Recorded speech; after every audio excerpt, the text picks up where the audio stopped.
1982. തണുത്തുറഞ്ഞ Russian മണ്ണ്. ലോകമെമ്പാടുമുള്ള Ham radio പ്രേമികളുടെ ഫ്രീക്വൻസിയിലേക്ക് പെട്ടെന്ന് ഒരു അജ്ഞാത സിഗ്നൽ വന്നു തുടങ്ങി.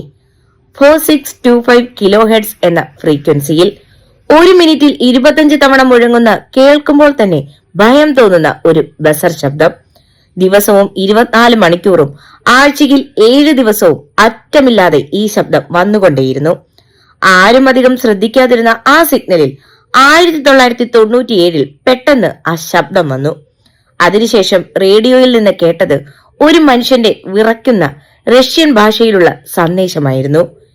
യാ NVB 76, യാ NVB 76, 59755, യാക്കോവ് ബ്രോമൽ. ആ വാക്കുകൾക്ക് ശേഷം വീണ്ടും ആ ഭയപ്പെടുത്തുന്ന ബസർ ശബ്ദം തുടർന്നു. ആരാണ് ആ സിഗ്നലിന് പിന്നിൽ? 50 വർഷമായി അടച്ചിട്ട ഏതോ മുറിയിൽ നിന്ന് പ്ലേ ആകുന്ന UVB 76 അഥവാ ദി ബസർ രഹസ്യം.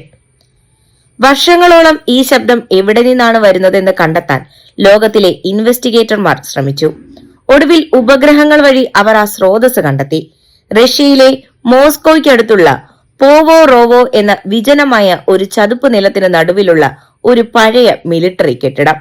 അവിടെ തിരച്ചിൽ നടത്താൻ ചെന്ന സാഹസികരായ ആളുകൾ കണ്ടത് ഞെട്ടിക്കുന്ന കാഴ്ചയായിരുന്നു.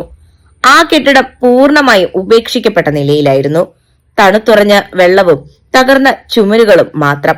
അവിടെ മനുഷ്യരുടെ ഒരനക്കവും ഉണ്ടായിരുന്നില്ല. എന്നാൽ അതിനുള്ളിലെ നിലവറയിലേക്ക് പോയവർ കണ്ടത് ഭൂമിക്കടിയിലേക്ക് പോകുന്ന വലിയ കേബിളുകളും പഴയ റേഡിയോ ഉപകരണങ്ങളുമാണ്. അതിൽ നിന്നും ഇന്നും ആ റേഡിയോ തരംഗങ്ങൾ പുറത്തേക്ക് പോയിക്കൊണ്ടേയിരിക്കുന്നു. ആരുമില്ലാത്ത ആ കെട്ടിടത്തിൽ നിന്ന് ആരാണ് ഈ സന്ദേശങ്ങൾ അയക്കുന്നത്? ശാസ്ത്രലോകം ഈ സിഗ്നലിനെ കുറിച്ച് പല തിയറികളും പുറത്തുവിട്ടു. ഏറ്റവും ഭയാനകമായ തിയറി റഷ്യയുടെ ഡെഡ് ഹാൻഡ് എന്ന രഹസ്യ ആണവായുധ സിസ്റ്റമാണ്. അതായത് റഷ്യക്ക് നേരെ എന്തെങ്കിലും തരത്തിൽ ഒരു ആണവാക്രമണം ഉണ്ടാകുകയും റഷ്യൻ നേതാക്കളോ സൈന്യമോ പൂർണ്ണമായി കൊല്ലപ്പെടുകയും ചെയ്താൽ ഈ റേഡിയോ സിഗ്നൽ സ്വയം നിലയ്ക്കും. റേഡിയോ സിഗ്നൽ നിലയ്ക്കുന്ന ആ നിമിഷം ഭൂമിക്കടിയിലുള്ള റഷ്യയുടെ ഓട്ടോമാറ്റിക് സിസ്റ്റം ലോകത്തിന് നേരെ ആയിരക്കണക്കിന് ന്യൂക്ലിയർ മിസൈലുകൾ സ്വയം വിക്ഷേപിക്കും. അതായത് ലോകത്തിന്റെ അവസാനം കുറിക്കുന്ന ഡൂംസ്ഡേ ഉപകരണത്തിന്റെ ഹൃദയമിടിപ്പാണ് ആ റേഡിയോയിൽ നിന്ന് കേൾക്കുന്ന ആ ശബ്ദം എന്ന് വിശ്വസിക്കുന്നവരുണ്ട്. എന്നാൽ നിഗൂഢത അവിടെയും തീരുന്നില്ല.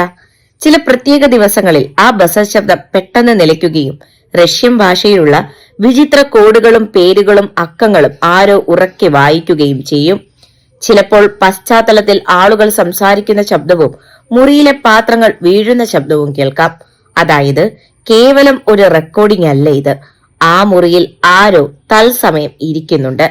2010 റഷ്യൻ ഉക്രൈൻ സംഘർഷങ്ങൾ കടുക്കുന്നതിന് തൊട്ടു മുമ്പ് ഈ റേഡിയോയിൽ നിന്ന് അസാധാരണമായ നിരവധി കോഡ് സന്ദേശങ്ങൾ പുറത്തു വന്നിരുന്നു.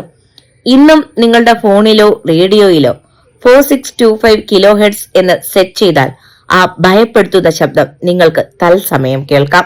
അരനൂറ്റാണ്ടായി നിലയ്ക്കാതെ മുഴങ്ങുന്ന ആ ശബ്ദം ശരിക്കും എന്താണ്? ലോകാവസാനത്തിനുള്ള കൗണ്ട് ഡൗൺ ആണോ? അതോ മറ്റെന്തെങ്കിലും രഹസ്യ സന്ദേശമാണോ? എന്താണ് നിങ്ങൾക്ക് തോന്നുന്നത്?